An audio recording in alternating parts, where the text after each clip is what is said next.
wabarakatuh. Halo Sobat Semaneta, bagaimana kabarnya? Pada hari ini kami akan melaksanakan wawancara terkait dengan kasus Marsina. Teman-teman tahu nggak sih kasus Marsina itu kasus tentang apa? Ada yang tahu? Untuk penambah wawasan, mari langsung saja saksikan wawancara kami bersama saya Agustia Putri Josiela sebagai pewawancara 1 dan saya Levanda Vanina Iman sebagai pewawancara 2 dan saya Laila Sufa Auradadi sebagai notulen dan saya Aulia Zaraburi sebagai notulen. Di sini kami sudah kedatangan pewawancara yang terhormat. Siapa Bapak? Perkenalkan, nama saya Muhammad Dimas Adi Saputra, biasa dipanggil Pak Dimas. Saya sebagai pengajar pelajaran sosiologi.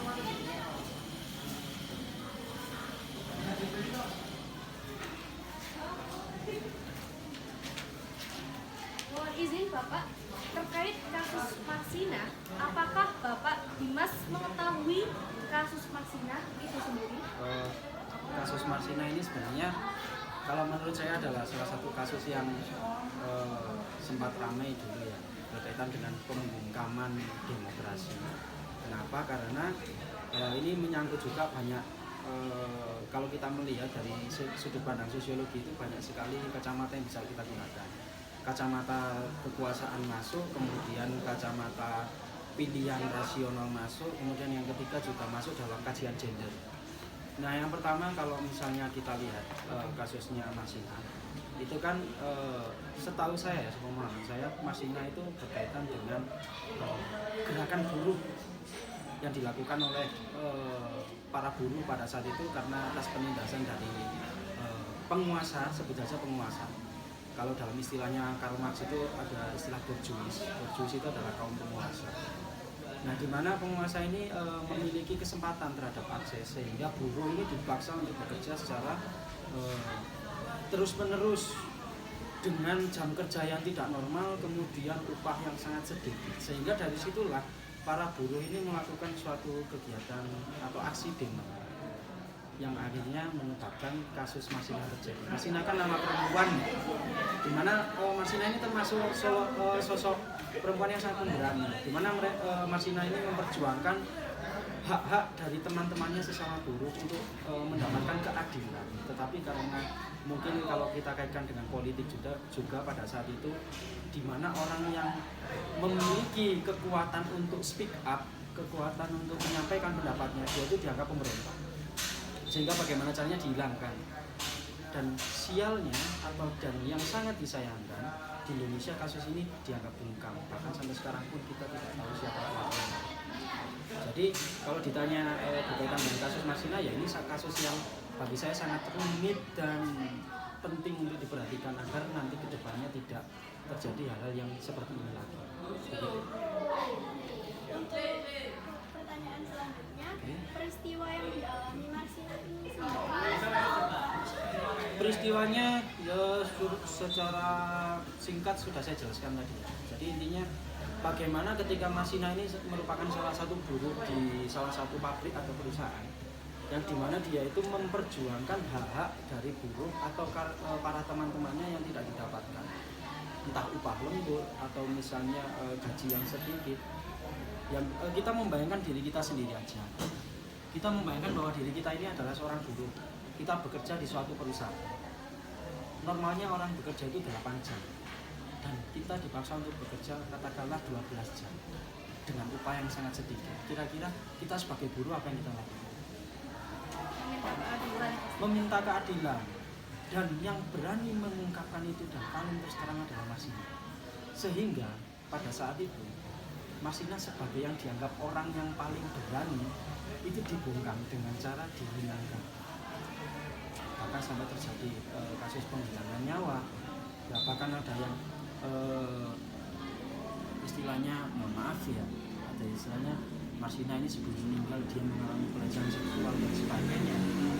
Ya, itu kan merupakan peristiwa yang harusnya di negara sebesar Indonesia ini menjadi perhatian semuanya, termasuk kalian sebagai pelajar. Makanya kita sebagai pelajar itu penting, bagaimana kasus ini bisa kita ketahui, pahami bagaimana kronologinya, sehingga nanti ke depannya kita itu tidak bisa dikatakan terhindar dari hal-hal yang serupa. Mungkin seperti itu. Dari Bapak Thomas sendiri, bagaimana tanggapan Bapak mengenai kasus ini kalau kasus ini tidak diusut tuntas sampai sekarang? Gini, kalau berkaitan ini sebenarnya kasusnya sangat sensitif ya. Kalau kita bilang soal pendapat kok kasusnya belum selesai ya, itu sangat mengerikan karena berhubungan dengan orang-orang penting pastinya. Karena kalau kita berbicara politik adalah siapa yang punya uang, maka dia punya kuasa. Atau kalau kita menggunakan kacamata sosiologi, ada salah satu tokoh yang mungkin sudah kalian pelajari di sosiologi, namanya Max Weber. Max Weber pernah bilang bahwa gini, kekuasaan itu adalah suatu fasilitas yang dimiliki oleh seseorang untuk memenuhi tujuannya. Nah, salah satunya adalah dengan mengeksploitasi atau menggunakan buruh secara berlebihan. Atau ada lagi salah satu tokoh itu namanya James Coleman. Dia pernah bilang bahwa ini nggak usah ditulis nggak apa-apa, intinya aja ya. Intinya James itu pernah bilang bahwa orang melakukan sesuatu itu karena dia punya sumber daya alam atau sumber daya manusia, atau istilah kerennya kita sebut dengan privilege. Pernah dengar ya? Nah, jadi privilege itu kesempatan yang tidak dimiliki oleh orang lain. Nah, tidak semua orang memiliki akses untuk menjadi ketua atau menjadi pemimpin perusahaan. Dan kadang ketika kita punya kekuasaan itu, kita punya akses untuk itu, kita itu cenderung orang kalau diberikan kekuasaan dia akan semena-mena. Itu sudah manusiawi. Karena kenapa? Saya punya bawahan, saya punya uang untuk itu. Nah, itu yang menyebabkan. Kemudian kalau dilihat dari teorinya Karl Marx, ya, tokoh sosiologi lagi namanya Karl Marx.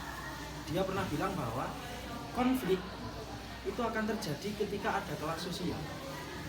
Kelas penguasa dia mempekerjakan kelas buruh secara habis-habisan. Makanya kalau di Karl Marx itu ada istilah kaum borjuis, ada istilah kaum proletar. Borjuis itu adalah orang yang kaya, proletar itu orang yang lemah. Orang kaya-kaya ini dia itu cenderung pada saat itu di Eropa, pada saat itu pemilik perusahaan itu gencar-gencarnya melakukan industri. Buruhnya dikongkon kerja, disuruh bekerja, lembur, tidak diberikan upah. Kemudian apa yang terjadi? Buruh melakukan ini. Dan itu yang terjadi di kasus Marsina kalau kita tarik. Cuma bedanya mereka itu berhasil, kalau di kita kan dihilangkan. Nah, ini menjadi perhatian kita semuanya. Makanya berkaitan dengan gender juga. Kalau kita membahas di sosiologi kan ada kaitannya dengan gender. Bahwa budaya istilahnya patriarki, mungkin kalian masih baru pertama kali dengar. Budaya patriarki itu adalah budaya di mana perempuan itu tidak memiliki akses kepada publik. Contoh, kalau masyarakat desa, pernah nggak kalian dengar istilah ini? Wedok atau perempuan ngapain kamu kuliah tinggi-tinggi? Sing penting iso masak sudah selesai. Nah, itu adalah cara berpikir patriarki, menempatkan laki-laki itu di atas perempuan. Makanya dari situlah, karena Marsina ini seorang perempuan, ini juga masuk konsep ini, di mana laki-laki itu selalu dominan. Makanya dari itulah ada gerakan yang kita sebut dengan kesetaraan gender. Nah, kalau kita tarik seperti itu, makanya kalau konsep Marsina ini kita bahas habis-habisan, selesai. Jangankan hanya 5 menit lebih. Nah, jadi secara singkat mungkin itu aja. Menurut Bapak, apakah ada keterkaitan kasus Marsina dengan sosiologi? Banyak, itu tadi sudah ada 3 teori. Nah, jadi sepertinya satu jawaban untuk beberapa pertanyaannya. Ada teori yang pertama, teorinya Karl Marx, berkaitan dengan konflik. Yang kedua, teori kekuasaan menurut Max Weber. Itu masuk bagaimana ketika orang punya kuasa itu biasanya digunakan untuk memenuhi tujuannya, termasuk ketika harus menggunakan paksaan. Nah, termasuk contoh saya sendiri, misalnya saya sebagai guru, saya berhak karena saya punya kuasa sebagai guru, saya berhak untuk memberikan tugas kalian apapun. Kenapa? Ya karena saya punya kuasa, dan kalian pun nggak berhak untuk menolak. Kenapa? Karena kalian nggak punya kuasa.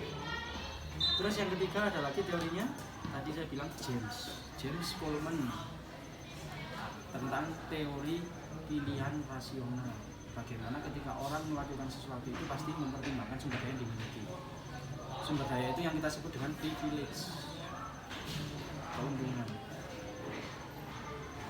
Contohnya misal kalian sekarang sebagai siswa Semaneta itu sudah privilege karena tidak dimiliki kesempatan itu oleh orang lain.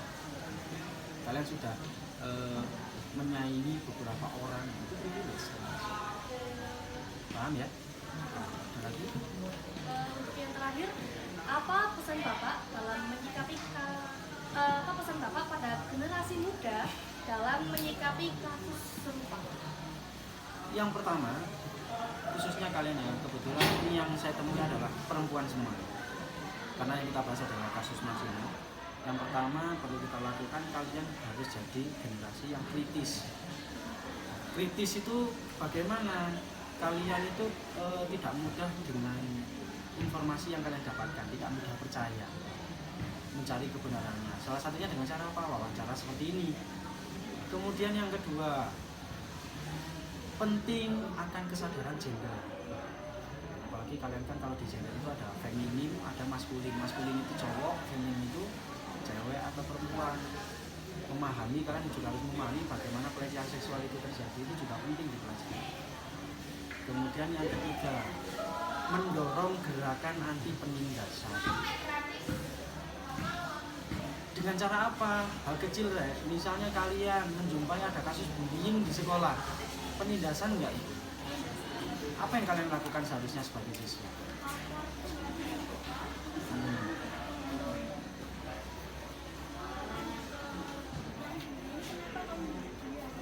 Nah, itulah salah satunya. Ya, istilahnya kamu bisa melaporkan, termasuk menjadi salah satu orang yang berperan dalam memberantas bullying. Nah, itu penting.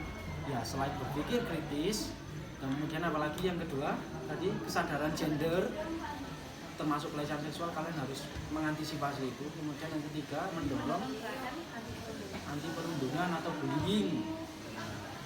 Kenapa? Karena kalau Marsina ini kan kalau nggak salah di daerahnya Orde Baru ya, itu otomatis di mana di Orde Baru itu kebebasan orang itu sangat terbatas.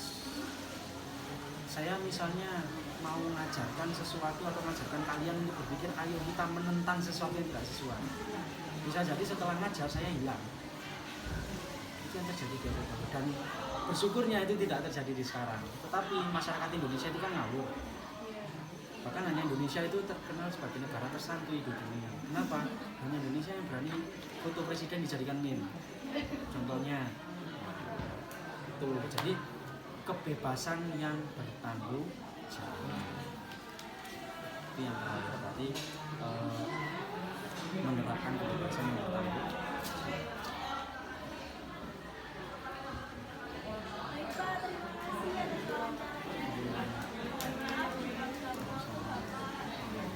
Terima kasih teman-teman semua sudah menyaksikan video wawancara kami mengenai kasus Marsina. Kami akhiri. Wassalamualaikum warahmatullahi wabarakatuh. Saya Zanuba Jaya Balhista akan membacakan kesimpulan dari wawancara kami tadi, yaitu yang pertama, kasus Marsina sempat ramai dengan kasus demokrasi. Marsina berkaitan dengan gerakan buruh. Kaum buruh dipaksa bekerja lebih dari jam yang ditentukan.